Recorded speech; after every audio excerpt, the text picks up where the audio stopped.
Baiklah, masuk pada tutorial kita cara membuat link Zoom meeting untuk pertemuan perkuliahan ataupun untuk diskusi dan lain-lain.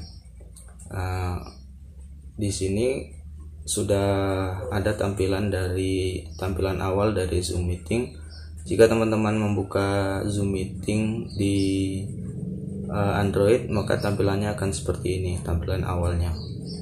Karena saya di sini menggunakan Android,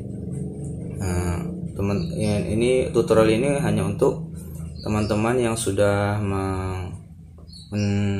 menginstal aplikasi dari Zoom Meeting di Android. Di sini sudah ada fitur-fitur dari Zoom Meeting itu sendiri. Bisa teman-teman lihat di sini ada fitur, ada icon New Meeting, Join, Schedule, dan Share Screen. Untuk membuat link Zoom Meeting, teman-teman, langkah awal teman-teman adalah membuka icon dari schedule. Yang ini teman-teman ya, yang biru ada tulisan schedule. Teman-teman bisa pilih itu.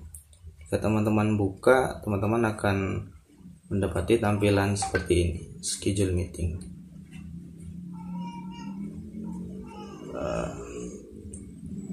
Langkah awal yaitu di sini teman-teman bisa mengisi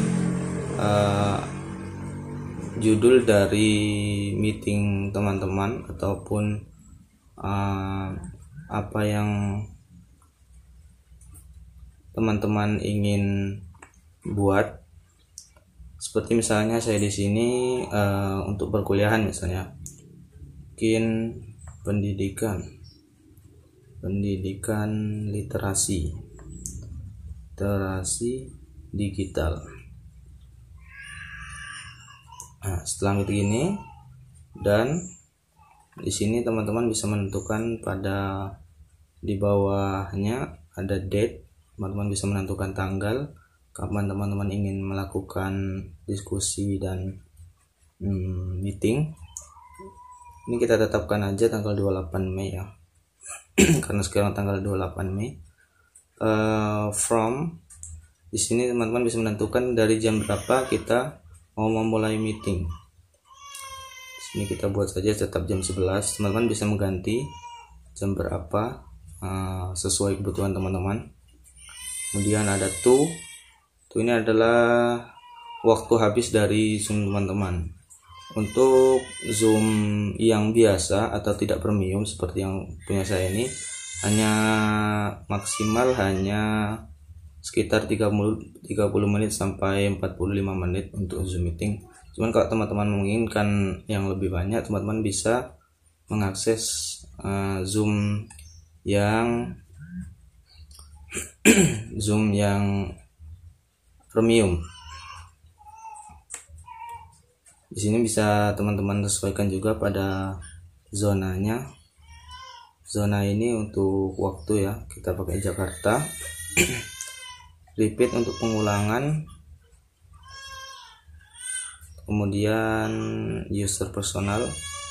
Setelah teman-teman menuliskan judul, tanggal, kemudian jam, dari jam berapa sampai jam berapa. Di sini juga ada passcode. Passcode ini teman-teman bisa menentukan kode apa yang akan teman-teman pakai untuk ID dari Zoom pertemuan teman-teman. R002 bertepatan dengan kelas saya.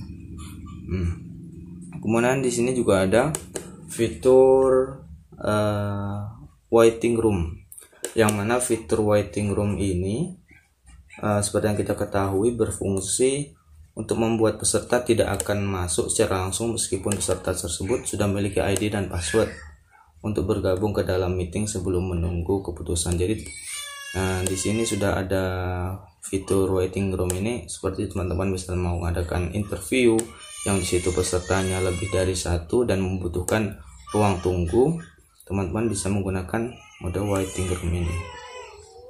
Kemudian setelah sudah, teman-teman bisa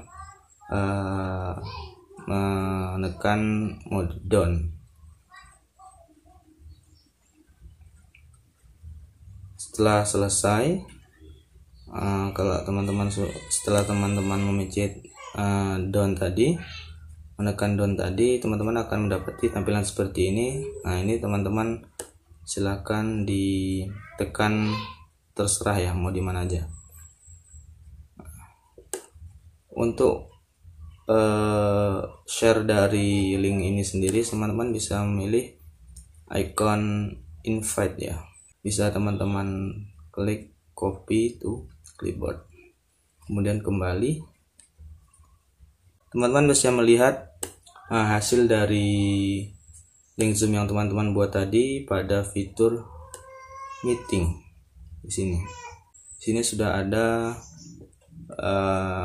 meeting dari teman-teman yang teman-teman buat.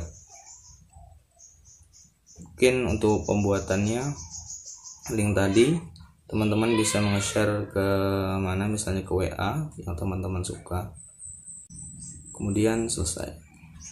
Ya, mungkin itu tadi tutorial untuk membuat link Zoom meeting. Baiklah, saya sebagai presentator ingin menjelaskan sedikit tentang fitur-fitur apa saja yang dapat kita manfaatkan dalam aplikasi Zoom. Sebelumnya, Zoom dibagi menjadi 4 pilihan paket. Yang pertama adalah paket basic, yang kedua adalah paket pro, yang ketiga adalah paket bisnis, dan yang keempat adalah paket enterprise, yang mana paket basic adalah paket yang free, sedangkan 3 paket yang lain adalah paket berbayar. Oke, langkah pertama yang harus kita lakukan saat memulai Zoom meeting adalah mengaktifkan kolom audio. Kita klik lalu aktifkan audio sampai gambar audio berubah menjadi gambar mikrofon yang bertuliskan mute atau unmute. Lalu terlihat gambar speaker di pojok kiri atas sudah menyala. Kegunaan speaker tersebut adalah untuk menonaktifkan suara pada pertemuan Zoom meeting tersebut. Pada saat tulisan "You are using the device audio" itu sudah muncul di tengah-tengah layar, berarti audio kalian sudah aktif. Selanjutnya, fitur video. Fitur ini bisa kalian nyalakan ataupun kalian matikan sesuai ketentuan Zoom meeting. Kalian bisa start video untuk memulai video atau stop video untuk mematikan video. Kalian bisa memanfaatkan fitur ini dengan cara start video untuk membuka video agar kalian terlihat oleh peserta lain, ataupun kalian ingin tidak terlihat dengan cara mengklik stop video. Selanjutnya, fitur share. Jika kalian sebagai host, kalian bisa sharing dokumen ataupun materi yang bisa kalian ambil dari file kalian, dan kalian bisa membahas dalam pertemuan room meeting tersebut, di mana kalian bisa memperlihatkan apa saja isi dokumen dan file yang terdapat dalam handphone ataupun laptop kalian. Selanjutnya adalah fitur partisipan. Banyak sekali mana-mana yang dapat terlihat pada bagian ini, tetapi pada bagian ini akan dijelaskan oleh rekan saya. Dalam fitur partisipan ini, kalau kalian klik, banyak sekali menu-menu yang bisa kalian gunakan. Yang pertama adalah chat yang ada di pojok kiri bawah.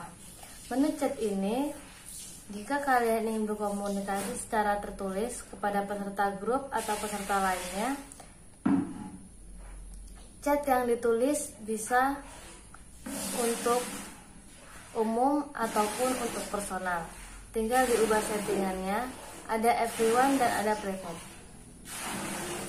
Di sini juga ada menu mute all, yang mana jika kalian adalah host, kalian bisa mengklik menu ini dan menutup mikrofon peserta yang ikut Zoom.